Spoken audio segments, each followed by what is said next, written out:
弟兄姐妹平安，周间信息题目：主所喜悦的事。圣经以弗所书5章9到10节。光明所结的果子，就是一切的良善、公义、诚实，总要查验什么是主所喜悦的事。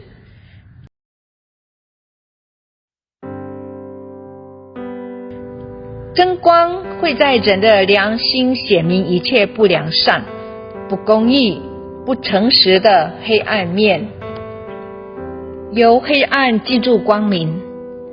有一次，松上节牧师在大陆的福州传福音，一个癌症病人带着一个大大的肿瘤来听。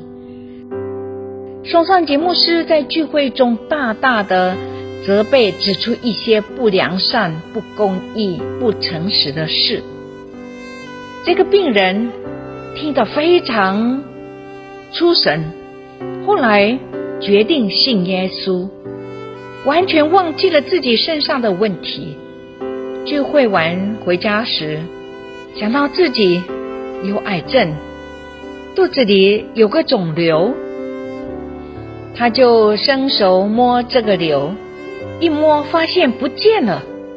聚会中并没有人为他的癌症祷告，他真正敞开心悔改，罪带来的咒诅和疾病一并除去了，主医治了他。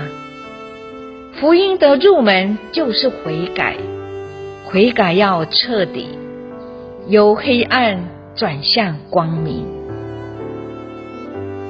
若自卑祷告，寻求主面，转离恶行，行在光明中，离弃一切神不喜悦的事和暗昧的事，行事为人当像光明的子女，结出良善、公义、诚实的果子。有位神的仆人，有一次在美国一个大学礼堂带领特会，中午在食堂排队吃饭的地方，前面有一个弟兄，他的名字和当时的中国领袖的人差一个字。这位神的仆人就和他开一个玩笑，说：你是不是中国领袖人的亲兄弟？他说不是。这位神的仆人拿碗东西去吃饭，谢饭祷告的时候，竟然咬到自己的舌头，舌头一直在流血。他立刻知道那个玩笑不该开，因所说的话不会结出良善的果子。第二天他又碰到那个弟兄，就对那个弟兄说：对不起，昨天不应该开那个玩笑。弟兄说：没关系。神的仆人说：耶稣说没关系才有用。以弗所书第4章说：不要叫神的圣灵担忧，你们原是受了他的印记，等候得赎的日子来到。基督徒要对圣灵光照敏感，体贴圣灵的就是生命平安，体贴肉体的就是死。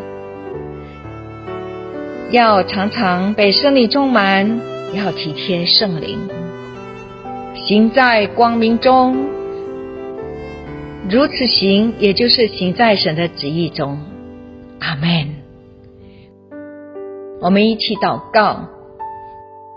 天父，我们要光明所结的果子，就是一切的良善、公义、诚实。我们要查验什么是主所喜悦的事，讨主喜悦。奉主耶稣的名祷告，阿们。